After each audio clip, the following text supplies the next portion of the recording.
Mary! Mary! Come over here a minute. Here. They were a pistol shot, weren't it? How'd that come here? Been here a tidy while, too, by the dust on it. Careful, Dad, there may be more bullets. 4 on them and 2 empty shells. Best throw it away. Throw away money? This be worth something. How could there be 2 empty shells? You only fired 1. Someone must have fired it afore me. I'm wondering what it's worth. Oh, in the hardware man's in the best bar. He might buy it. Oh, is he? Well, how did the game go? Terrible bad for us, sir. Dear, I hope the marriage would humble the singles this year. It's Jumbo, sir. We couldn't get him out. Scored all of 50 he did. You must get him on your side. Jumbo, you'll have to get married before the next match. There'll be a rare scandal if he don't, sir, according to what his girl's mother says.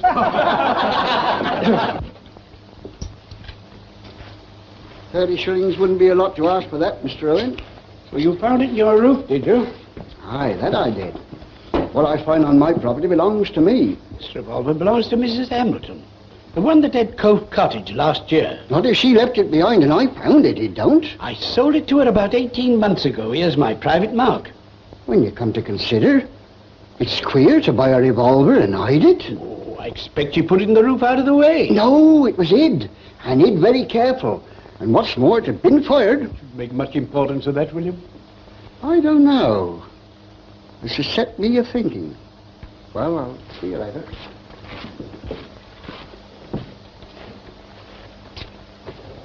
Mrs. Hamilton's a sore point with Trelease. Aye. He's never got over that time she beat him in court. A grudge sits deep in our William. Going into market tomorrow? Oh. A good many of us thought there was a bit of a mystery about them Hamiltons. And when you come to find a thing like this in the roof, it makes you think, and think hard. I've been harping on this all night and I'm fed up. Hamilton's been dead and buried a year. This is a place for live uns, not dead uns. I want to sing. They laid her away on the top. You've been poking about in that roof again, Dad? Yes, and I remembered something. While you're getting ready for church, I'm going to slip across to see George Clark. George, just a minute.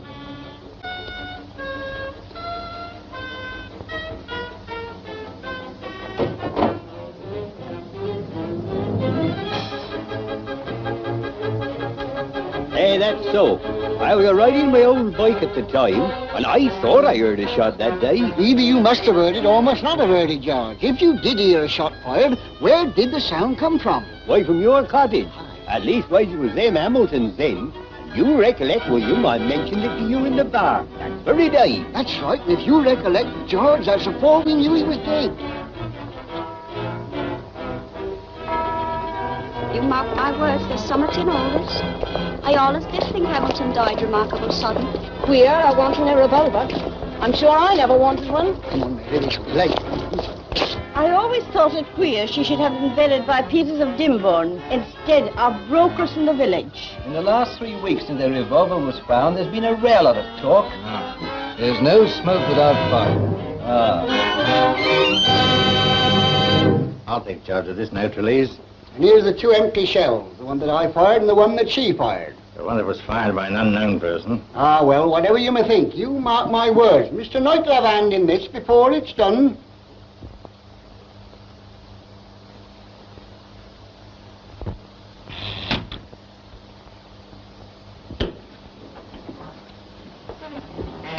Good morning, miss. Would Mr. Knight be able to sign these school summonses? Well, Dr. McParvin's with him now, Sergeant. Oh, is he? I've got some business with the doctor, too. Oh, well, I'll see. Sergeant Foster says, could you sign some papers, sir? Yes, yes. Come in. Well, while you're signing them, sir, do you mind if I have a few words with the doctor? No, not at all. I wanted to speak to you about Thomas Hamilton, who lived at Cottage, Doctor. You signed the death certificate, didn't you? Certainly. So would anybody. He was suffering from valvular disease of the heart, aggravated by chronic nervous debility. Can you help us on another point? We want to know how the Hamiltons got on together. Oh, do you? When the Hamiltons lived here, you will remember, Doctor, they never mixed with the villagers. But we know you visited Cove Cottage very frequently, sir. As a doctor. My patients' private affairs are their own concern. But in the case of this kind, the relations between husband and wife... It's none of my business and it's none of yours. Well, I must be getting back to my patients. Good day, Mr. Knight. Do you think there's anything in all this talk about Hamilton's death, Sergeant? Well, we didn't pay much attention to it at first, but some very queer things have come up. Do you think there's any mystery about them? Pretty sure of it, sir. County headquarters have taken it up. Is that so? Of course, a lot will depend on what the widow has to say. And are you in touch with her? Not yet. We've asked London to deal with her.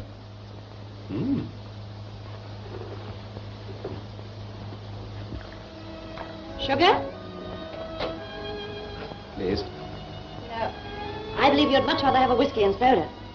Well, why not offer me one? Too early. Margaret, I want to talk seriously to you. Now what have I done? Well, it's what you've not done. Oh, no, don't stop me. See, I'm not exactly unsuccessful, and, well, it's a year ago since Tommy died. Well, Margaret, why won't you marry me? Richard, please don't spoil everything. You know, I've told you. Yes, I know you have, and I'm sick of hearing it. I want to know the real reason. Probably somebody wanting to sell a vacuum cleaner. Like a demonstration?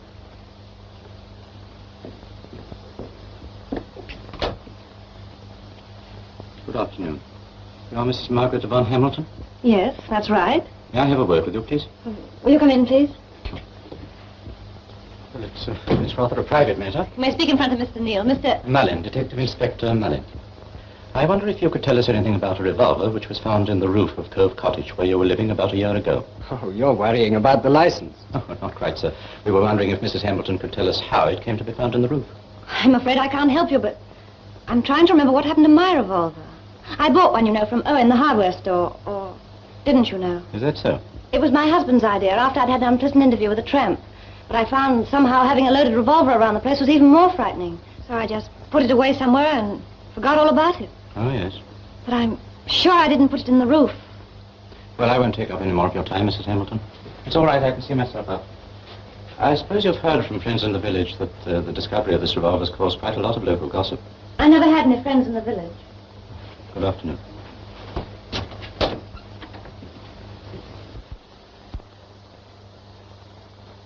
Well, what do you think of our London policemen? I don't like them, Richard. They're so unnecessarily mysterious. For instance, they must have proved it was my revolver that was found in the roof. Why? Well, there've been any amount of tenants at Cove Cottage, yet they come to me for information. Yes, but if he knew it was yours, he would have said. I'm just wondering why he didn't. The late Thomas Hamilton was your son, Mrs. Wyatt? Yes, by my first husband. I believe that you and your second husband stayed with the Hamiltons at Cove Cottage at one time. Oh, yes. We came to England from South Africa and stayed with them before going on to Canada. We left their cottage for Southampton the day before my son died. I got the news on board the liner. Nasty shock for you. Well, I returned immediately to Margaret, and my husband, my second husband, went on to Canada. I joined him in Montreal later. Since then, I've lost him, too. I'm sorry to hear that. He was killed in the railway disaster at Algoma.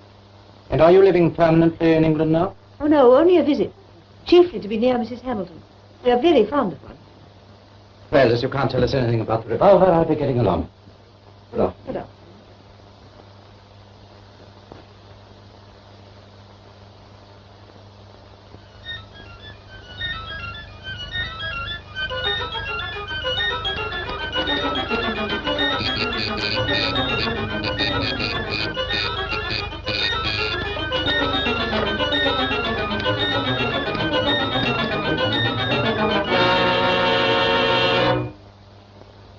You're just going, Dad. I rather wanted to have a word with you. Well, I can spare you a couple of minutes, Richard. What's the trouble? Matter of fact, it's Margaret. Oh. Well, there's been a lot of silly talk about her husband's death. Who's doing the talking? Police. What, police? A man named Mullin, detective inspector. I know him. He's been bothering Margaret for about a week. And Mrs. Wyatt. What's he been bothering him about? Well, some fool found a revolver in a roof at Cove Cottage. It was hers, Margaret's. The village found out and started talking, and they've been worrying her with questions about how Tom came to die and a lot of other nonsense. I was wondering if you could do anything about it. You see, she's so terribly worried.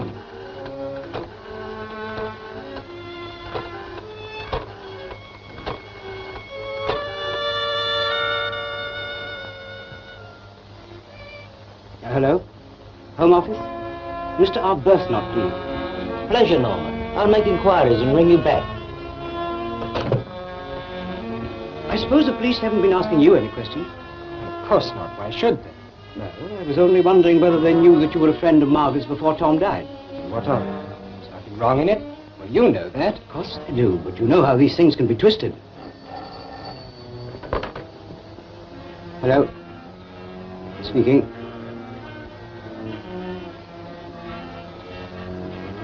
I'm very grateful, old man.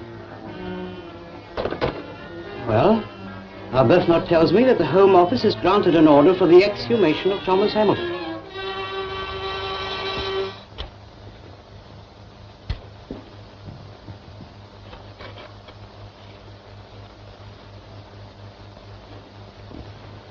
Is Mrs. Hamilton ready, Mr. Neale? She's waiting in the chapel.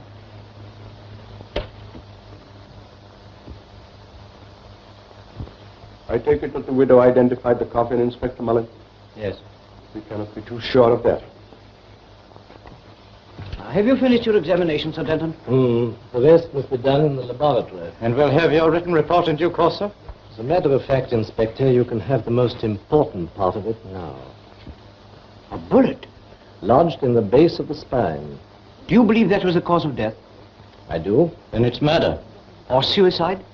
I'm afraid we must rule out any possibility of suicide. I can offer no explanation, Mr. Neale. But you cannot appreciate the seriousness of your position, Mrs. Hamilton. Here you are alone in the house when your husband is taken ill and dies. He is buried under a certificate of natural death. Then a revolver, your revolver, is found in the roof with one chamber discharged.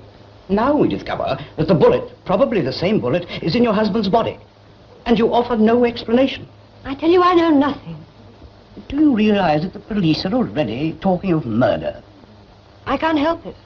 Mullen will intensify his inquiries now. Every detail in the lives of all concerned will be examined. I tell you again, I don't know anything about it. In view of all the circumstances, Mrs. Hamilton, I am forced to the conclusion that you must know something about it. And I'm asking you to tell me now, as a friend, what everybody must know soon. I have nothing to tell.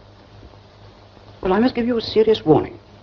This matter will not be dealt with in a regularly constituted court of law, but in a coroner's court. And that is a vastly different matter. In such a court, Mrs. Hamilton, you must realize that no power in the land can protect you from possible grave injustice and certain cruel defamation. Now will you let me help you? You cannot.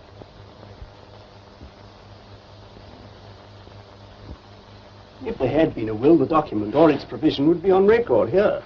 Well, what about insurance? Well, no record of it. Well, he must have had some money once. Perhaps Carey Street can help me. Thanks.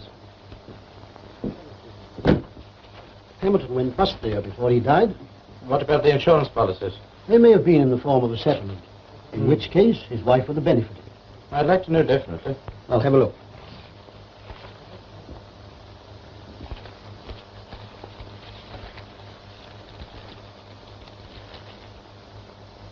No, the wife didn't benefit. The official receiver took surrender value. Did you know this was here?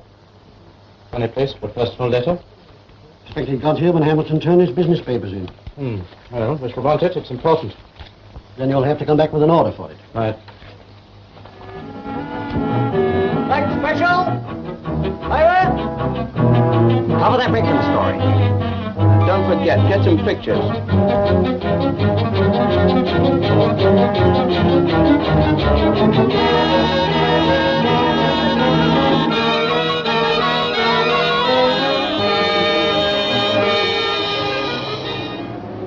Seems I'm well on the way to becoming a notorious woman, Richard. I even might aspire to the crowning achievement of writing my life story for the Sunday newspapers. Oh, now, Margaret. Oh, this is nothing to what it's going to be. Well, the old man will put everything right at the inquest.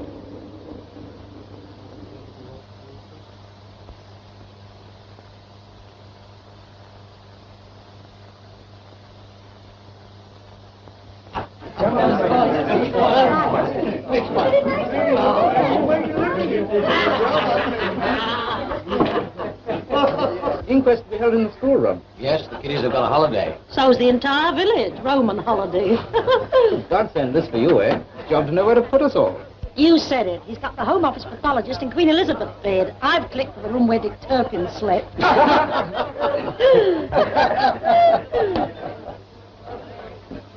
Is this her? Yes. Allan's with her.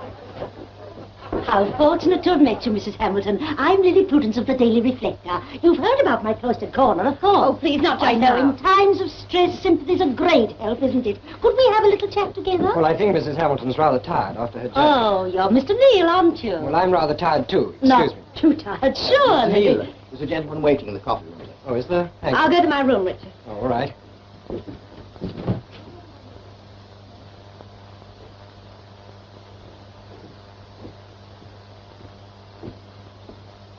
Hasn't she ever heard of your 2 million readers, Prudy? I don't know. They'll soon be hearing about her.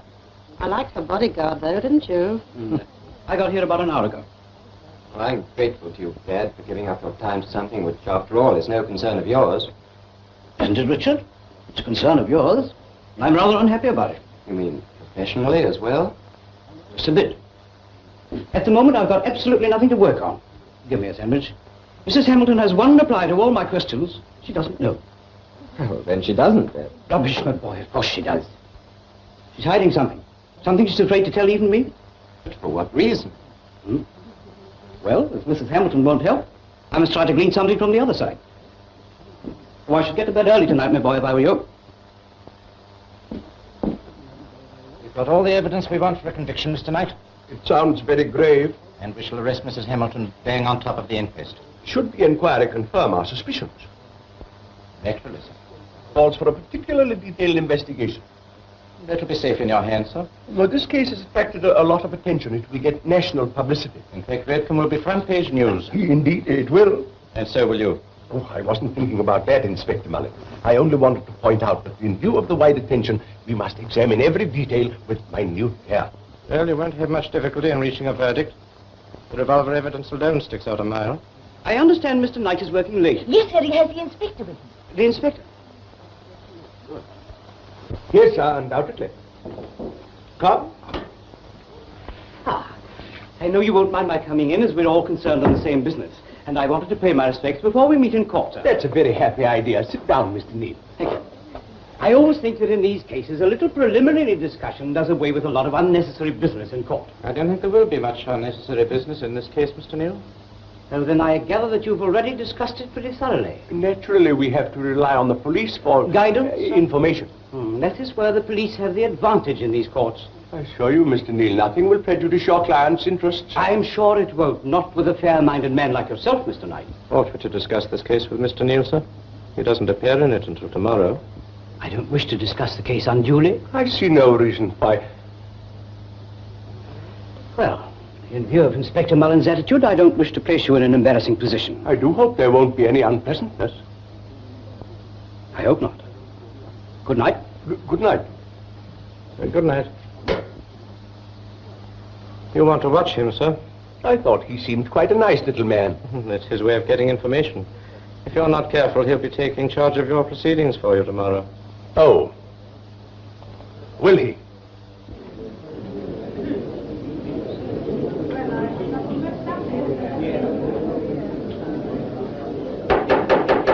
Silence! You have heard William Trelease testify to the finding of the revolver, which led to the inquiries which have resulted in these proceedings. You have heard him testify that he found this revolver with one chamber discharged. And you have heard the evidence of Mr. Owen, which proves beyond doubt that this revolver was sold by him to Mrs. Hamilton. Then you have heard Detective Inspector Mullen's evidence of the exhumation of the body of Thomas Hamilton and the identification by Mrs. Hamilton. And now you have heard Sir Denton Hume prove that the bullet found in Thomas Hamilton's body was fired by this Mrs. Hamilton's revolver. I have called Sir Denton again because he has been hurriedly called back to London. Now, Sir Denton, What we do not know is how this unfortunate man came to be buried under a certificate of natural causes. Was there anything else to account for the man's death? That bullet was the cause of his death. A doctor would see a bullet wound. Had he looked for it? Do I understand you to mean that a man might be shot to death and the fact could escape a doctor's observation? Surely there would be blood about? Not necessarily. I have known cases where not only was there a total absence of external bleeding, but the bullet hole was barely discernible even when looked for. Seems extraordinary. Most extraordinary. When I shoot things, sir, they usually bleed. Yes, in due course. I should like to ask the doctor, after I've asked Sir Denton a few questions, about the possibility of this wound being self-inflicted. You heard Sir Denton say this can't be so. Nevertheless, sir, I suggest that... Quite. I register protest. Very good, sir. We now come to another and even more important matter. These tins were found in a heap of rubbish in the garden shed at Cove Cottage. The police have proved they were bought by Mrs. Hamilton from a hardware store in the town. They are empty weed killer tins. You found traces of arsenic in the body? Of considerable quantities of arsenic. Was the quantity sufficient to cause death? I have already said that the bullet was the cause of his death. I mean, could Hamilton, before he was shot, have been suffering from a form of arsenical poisoning? Could this arsenic have been given medicinally? It could, but if so, the quantities were exceptionally large. Were you able to determine the nature of Hamilton's last meal? Yes, of some highly spiced food. Such as curry? Such as curry. But not necessarily curry? Not necessarily curry. Silence! Thank you, Sir Denton. But I want to ask Sir Denton a few questions about arsenic. You will have every opportunity, sir, if circumstances warrant it. Thank you, Sir Denton. That will be all. Thank you. Now, we will have Dr. McFarlane, please.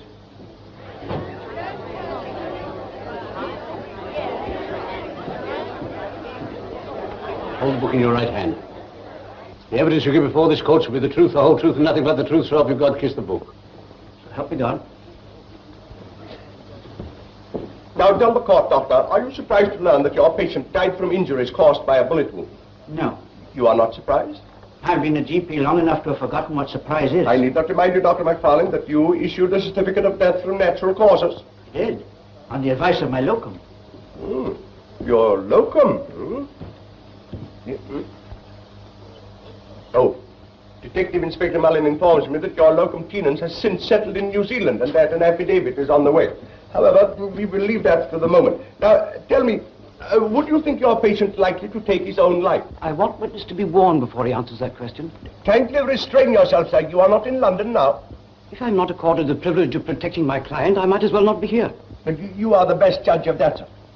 Now, I repeat, Doctor, he would not commit suicide. Last man in the world, I should think. Did your locum tenens know the general state of Hamilton's health before he went? No, but he knew the nature of his complaints. I gave him the case cards. In that case, you would not be surprised to find him dead when he got there? Certainly not. I shouldn't have been surprised myself. Hamilton might have died any minute. Or he might have lived? Years, perhaps.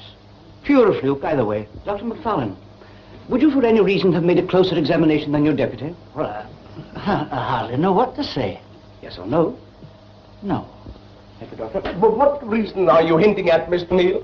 From the doctor's frequent visits, I inferred that he would be very familiar with the life these people led. I'm quite satisfied with his answer. But I am by no means satisfied, sir. You have forestalled me. I was just coming to that very point myself. Now, please don't interrupt me again. Now, Dr. McFarlane, I want to ask you a question of an unprofessional nature. I'm an old-fashioned doctor, Mr. Coroner. You are now in a court of law. As a representative of the law of the land, I take no account of professional usages when they obstruct essential sources of information. Now, what opinion did you form as to the relations between husband and wife? Well, in my opinion, for what it's worth, they were happy. May I put it, you had no reason to suppose they were unhappy? You may. Dr. McFarlane, Dr. McFarlane. What's the matter there? Constable.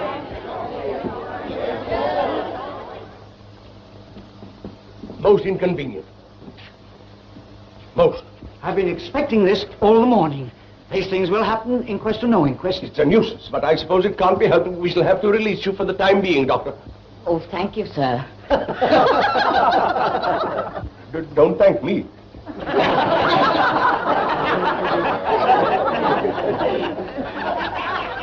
Well, now, where were we? Yes, a point of profound significance, the arsenic. Now, we have to ask ourselves how this arsenic was administered to Thomas Hamilton and why. But as Hamilton died with a bullet wound, sir, are we concerned with anything else? We are concerned with anything that has a bearing on this case.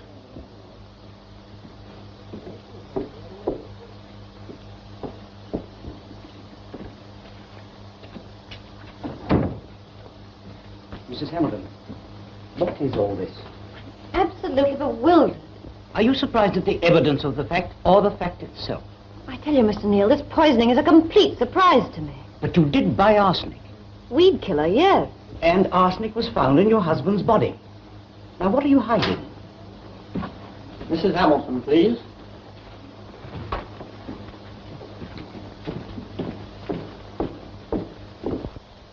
And this predicates another possibility. Was the arsenic plan discovered by the intended victim? And the shooting, the desperate outcome. Now you see how important poison is in this case. Maybe of vital importance. Now, Mrs. Hamilton. Hold the book in your right hand. The evidence you give before the court shall be the truth, the whole truth, and nothing but the truth. So help you God, kiss the book.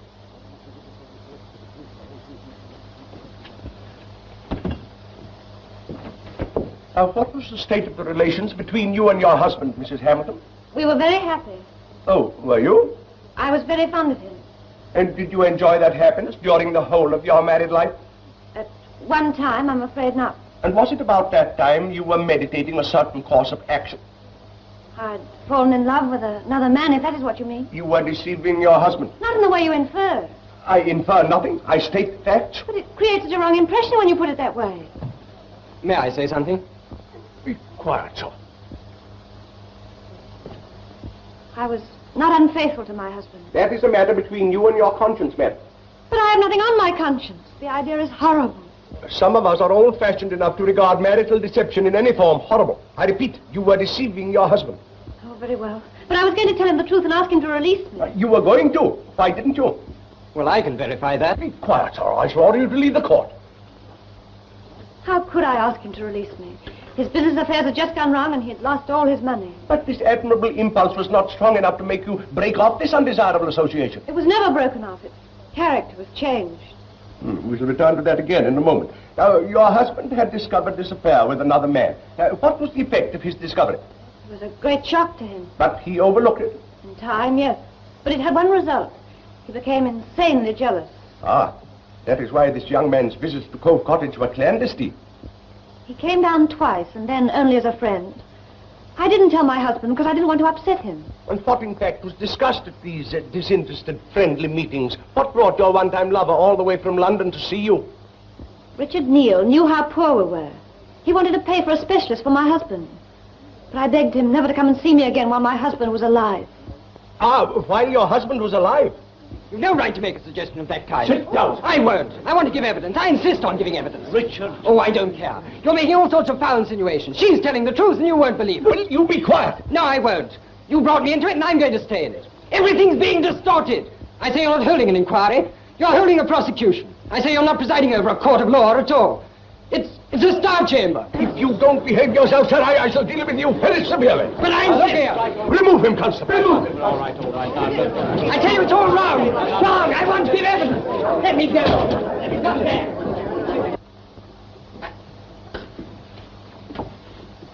All right, Constable. Richard, I got something better for you to do than arguing with coroners. I want you to go to the nearest town with a decent library and get me all the books you can on the subject of arsenic in medicine. Well, couldn't Dr. McFarlane tell you? Oh, yes, of course he could, but would he? Well, you don't mean to say that you think that the doctor... Well, I can say nothing definitely, but I want you to drive as fast as you can and be back at the George by lunchtime with these books. Right, I will. You have stated that Mr. and Mrs. Wyatt left you on the Friday. Would it have been possible for them to have returned that Saturday without your knowledge? No. And you had no other visitor or saw no one in the vicinity? I had no visitor. I saw no one. Now, we know that your husband was shot between 2 and 3 o'clock that afternoon. It seems so. Now, you admit this is your revolver? Yes. So, he was shot between 2 and 3 o'clock with your revolver. Now, you have said that you came in and found your husband lying on the sitting room floor. Now, what did you think was the matter with him? I thought he'd had another of his heart attacks. What? You thought that unfortunate man in agony from a bullet wound was suffering from a heart attack? But we do not know that the man was able to say what was the matter with him. But the witness has stated that her husband was conscious. Or semi-conscious. A vast difference. He was conscious enough to ask for water. Admitted, but I submit that a gravely injured man might by a desperate effort ask for water and yet be incapable of further speech. Then we will ask the witness. Did your husband make any other remark? He asked for a doctor. So he could speak? With an effort, yes. And he was conscious enough to have told you that he had been shot? Had he desired to do so? Exactly, but he did not. No. Had your doctor told you to do certain things when your husband had a heart attack? To massage him under the heart. And did you? Yes. But even then, you still thought he was suffering from a heart attack? You're asking me the same thing again. You are there to answer my questions, madam. Then why are you asking the same questions? Why? I've answered them over and over. Control yourself. Control myself? Every moment I'm here, I'm controlling myself. This would be bad enough under any circumstances. You're making it unbearable. You disbelieve everything I say. I can't stand it. It's horrible, horrible. We will adjourn for lunch.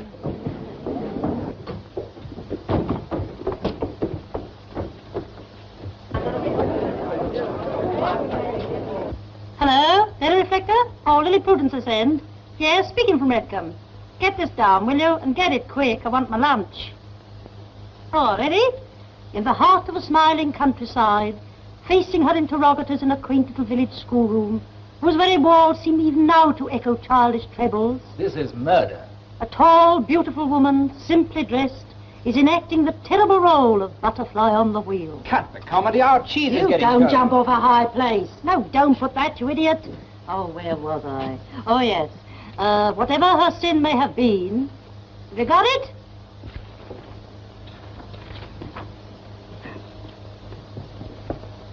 I wish I knew what you were up to. It seems absolutely incredible that a woman should deliberately invite incrimination on a charge of murder if she's not anyway in part guilty. But Margaret's not guilty, Dad. Nevertheless, everything points to it, especially the way she treats me. But this poison they sprung on us may have a different result from the one they intended. Anyway, it's given me a vague line to work on. Just write this down for me. Formula, footnote 4, page 353. Everybody's talking about you, sir. Oh? Since this case, I've heard more than one say that you're wasted in Redcombe. Really? They say you ought to be in London. Now, perhaps they want to get rid of me. Oh, you know it isn't that, sir. You know very well they're proud of you. Yes. This is a very nice lunch, Elsie.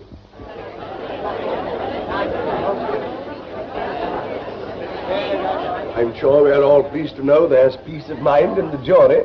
I understand it's a boy, sir. Yes, the customary fine specimen, I believe. It's very kind of you, gentlemen, and I thank you on behalf of my wife and self. I'm only sorry it didn't happen a few hours earlier, but it's our first. Sorry. Now, well, perhaps you'll arrange things better next time.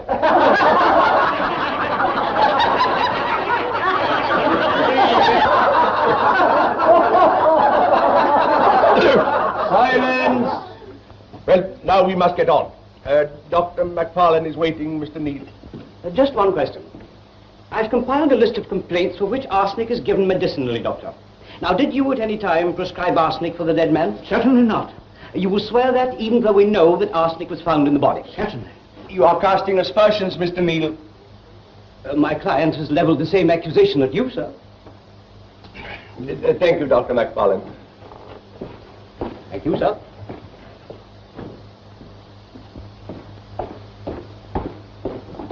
Look this way, Doctor, please. Please, this way. Mrs. Wyatt, we know that you and your husband came from South Africa and stayed with the Hamiltons before going to Canada. Now, you have stated that you left Cove Cottage on Friday, the day before Thomas Hamilton died. Mr. Coroner, I should like to ask Mrs. Wyatt one or two questions about her second husband's death. But there's no mystery about his death. Mr. Neale, he was killed in a railway disaster. Now, you have stated that the Hamiltons were happy. Now, did something happen to disturb this state of harmony during your stay that week? You must tell us what happened, please. There was a letter. There was a letter to your daughter-in-law from a certain man which created a scene. My son was ill, super sensitive. There was nothing in the letter to cause any feeling. Had your son ever communicated certain suspicions to you? Suspicion? Yes, now think very carefully. I don't know what you mean. Perhaps this will assist your memory. Now, is it not clear from your letter that your son had in fact told you that he was in fear of meeting with a violent end? I may say this letter was discovered among Thomas Hamilton's private papers during police investigations. It was written by Mrs. Wyatt from South Africa. Now, you specifically mentioned poison in your letter. Were you answering a definite fear expressed by your son? No, not a fear. He'd been ill and was abnormal. I think there was some vague reference to an arsenic case he'd been reading. We have elicited one very important fact, that Thomas Hamilton did on at least one occasion fear that he was in danger of being poisoned. Would you like to ask the witness any questions, Mr. Neale? Thank you. At the moment, no. Thank you, Mrs. Wyatt. Yes.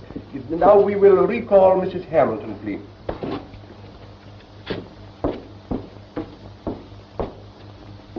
You have heard the evidence of the previous witness.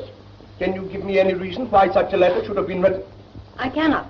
Now, this letter would be written about 2 months before you moved down to Cove Cottage. Would that be about the time your husband discovered your relations with this man? Yes. And you propose to give us no further explanation? If you propose to put it that way. You force me to put it that way, madam. It's most unsatisfactory. Most. We should prefer a more definite answer, sir. Well, so should I, infinitely. But what can I do? I cannot compel the witness to talk. Do you wish me to say I threatened to poison my husband? Really, madam, that attitude will not help you. However, we will pass to another matter of even greater importance. Now, we want to know certain things that happened on the day of your husband's death. Did your husband have curry for lunch? Yes, he did. Just one moment, sir. Now, please don't interrupt me again, Mr. Neale. Sir Denton gave no evidence that arsenic was discovered in Hamilton's last meal. I'm not certain about that. However, it will have due consideration in any case. Now, I suppose you realize that a highly spiced substance like curry presents an almost ideal medium for the unsuspected administration of arsenic. Are you going to assume? I am going to conduct my inquiry in my own way, Mr. Neale. You know perfectly well I am fully empowered to do so. But you are deliberately suggesting that my client did administer arsenic. I am searching for the truth, and I refuse to be restricted by limitations to which perhaps you are more familiar. Do you realize that you are deliberately suggesting that my client is guilty? And your words will be broadcast with perhaps the most disastrous effect? I refuse to be dictated to in my own court. Then I register the most emphatic objection. Very good, sir. Now answer, please, Mrs. Hamilton. I have never given it a moment's thought. In that case, can you suggest any other way in which the arsenic actually found in your husband's body could have got there? I am not a pathologist. Oh, thanks, old timer. Reflector? Oh, listen, Bill. This is going to be big. Get me out a streamer for tomorrow. While you're about it, book yourself a seat for the Old Bailey. Yes, it's absurd. What's that? Is she getting it hot?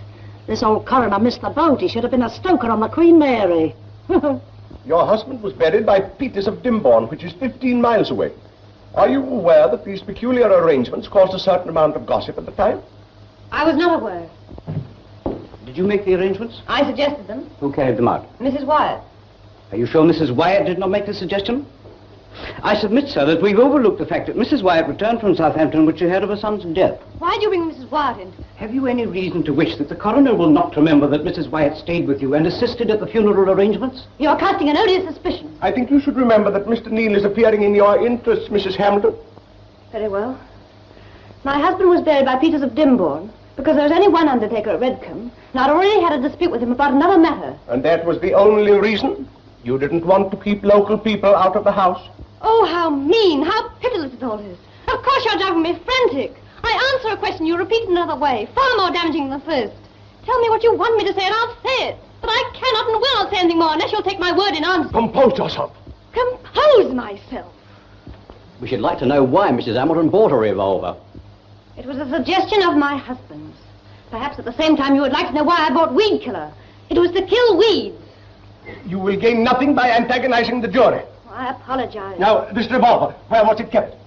In the sideboard drawer in the sitting room. And where was this revolver when you say you came in and found your husband lying on the sitting room floor? In the sideboard drawer. You had no suspicion your husband was shot? No. And no reason for taking any interest in this revolver? None. Yet you can swear it was in the sideboard drawer. Well, why should you look to see if it was there? Oh, simply because I went to the drawer to get a box of matches. Why did you want a box of matches? Oh, really, Go on, please. I wanted to light the lamp Why did you want to light the lamp at 3 o'clock in the afternoon? Well, because the windows at Cove Cottage are tiny, and my husband's bed was on the wall opposite the windows, in the shadows. Now do you understand? So you wanted to light the lamp to tend your husband? Isn't that sufficiently obvious? A lamp by his bed? Of course. Then if you wanted to light over his bed, he was lying on the bed. I say your husband was lying on that bed. Yes. And how could he be lying on the bed if he was in the sitting room downstairs? If he was upstairs, the court must be told how you got in there. Mr. Coroner, witness has stated that she was in the house alone. Yes, you must tell us how you got in there. Who helped you? No one helped me. I was alone. Any doctor will tell the court that this man's injuries would have paralyzed him from the waist down. Now, I ask the jury to look at this woman and to remember that Hamilton was a man of large physique. But he was wasted by ill health. I say it was impossible for this woman to have moved him upstairs alone. If you insist on your contention, Mr. Neale... do. It is vital. Then we can easily dispose of it by asking who helped. I was alone in the house, I tell you. No one helped me. In view of the witness's statement, Mr. Neale, we will proceed with the inquiry. Is any member of the jury familiar with the interior of Cove Cottage? I know it quite well. Then, in your opinion, could this woman have got a helpless and gravely injured man upstairs unaided? But, Mr. Neale... No, please, sir, it is imperative that the juror answer my question. The gravest issues are at stake. I ask again, could she have got this man upstairs unaided? Not to my mind. She could not. I will instruct the jury. Then I apply for an adjournment. No. I can't go through all this again. In view of all the evidence... I demand an adjournment. I demand that the jury be given an opportunity of inspecting Cove Cottage. I want to know who you are shielding. He's wrong. I'm not shielding anybody. In view of your client's admission, an adjournment is not necessary. No, an adjournment is not necessary. The jury are not satisfied. I ask them if they would like to satisfy their conscience. I ask the foreman to tell the coroner whether he is satisfied. I don't want an adjournment. We think we ought to see the cottage, sir. Very well. If you prefer to accept other guidance, the court is adjourned till 10 o'clock tomorrow morning.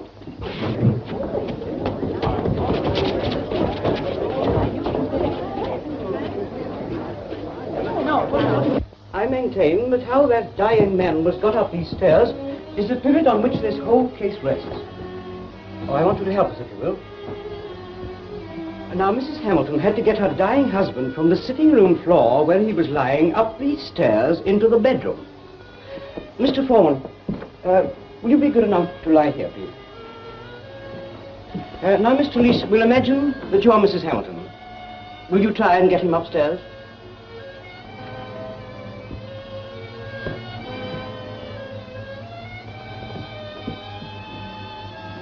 Do you want some assistance? You, sir. I'll try my best, sir.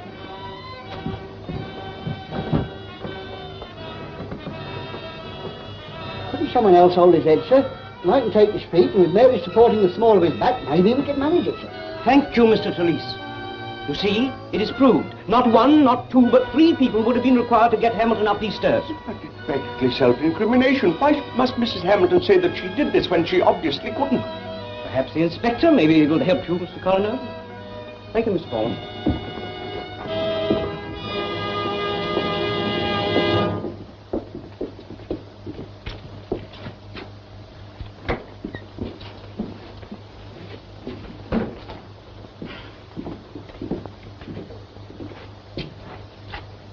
Did Margaret ever mention anyone named Burgoyne to you?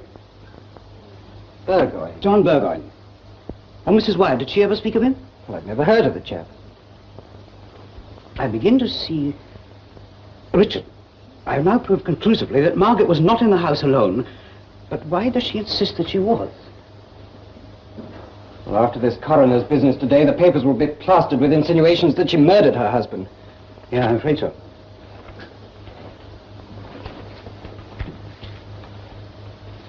Well, what are you going to do? Oh, it's from my instructing solicitors, who are also Mrs. Wyatt's solicitors. Received following cable addressed Mrs. Wyatt. Please communicate information to her. Regret inform you, John Burgoyne died 3:15. Signed, Medical Officer, Saranac Falls Sanatorium, Quebec. But what's it all about? Treat it as absolutely confidential. And I want you to go to the South Entrance shipping office and find out all the information you can about the sailing of the Wyatts for Canada. While you're there, send this cable. I want further information about this John Burgoyne, but we must have it quickly. I must have an answer back from Quebec at once. Oh, and ask the maid to tell Mrs. Wyatt I'd like to see her. Right.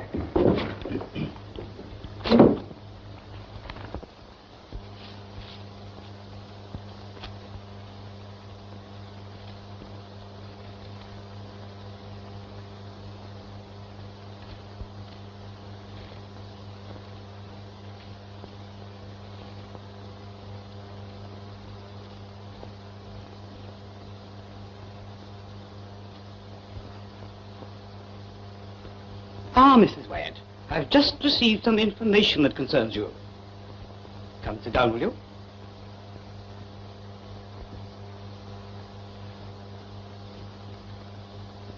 Do you think you've been quite fair with me?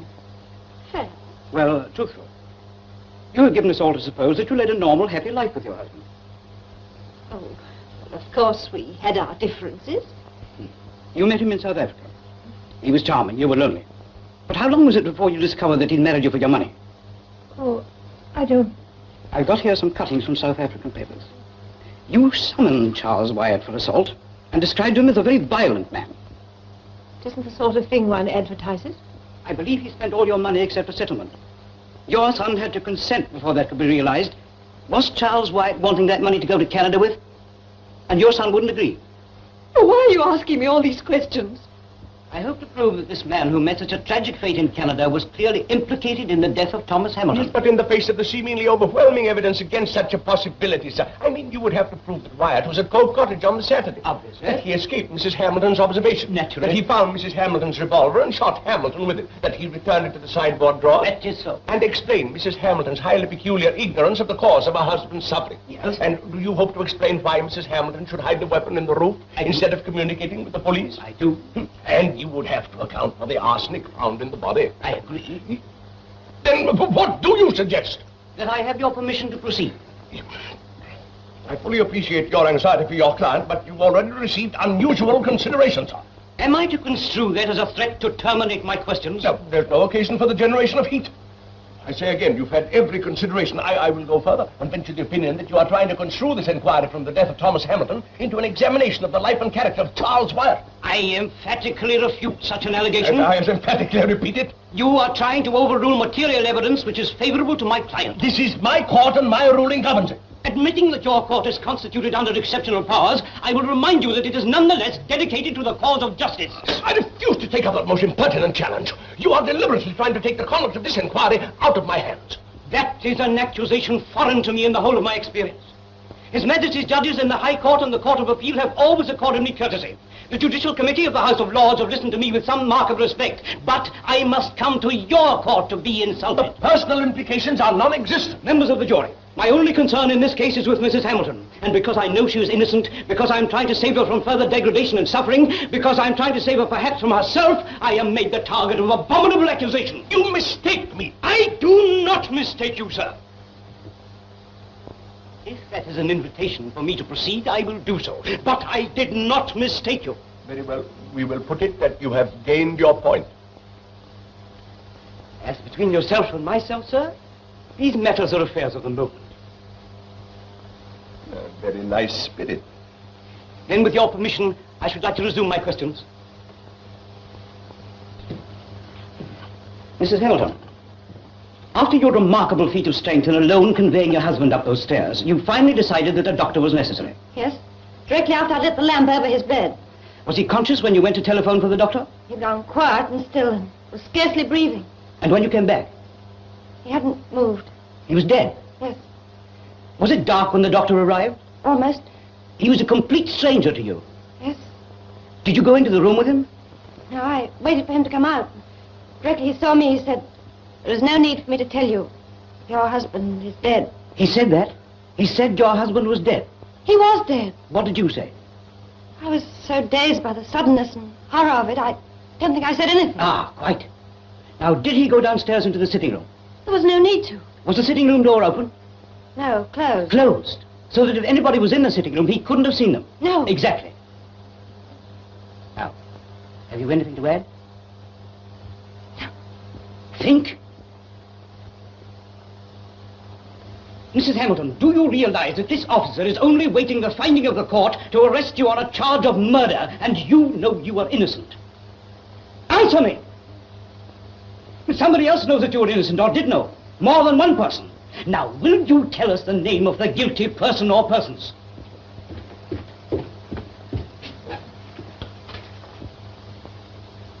Was Richard Neale in the vicinity of Cove Cottage that day? No, and you have no right to suggest it. Are you sure? How can you say such a thing? Did you have any visitor at all at Cove Cottage that day? No, no, no!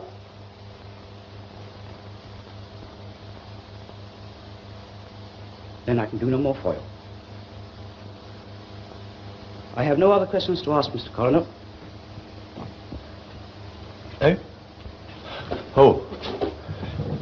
Very well. And Mrs. Hamilton, I don't think... Just one more question, sir. Mrs. Hamilton, who is John Burgoyne? I don't know. Sir, with your permission, I should like you to call Mrs. Wyatt.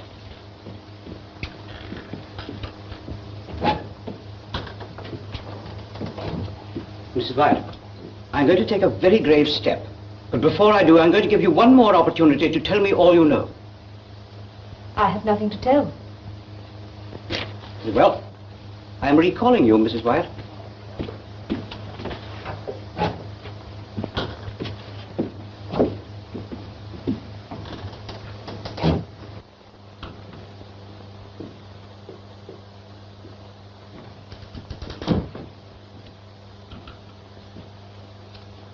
After this court closed yesterday, I sent a messenger to Southampton.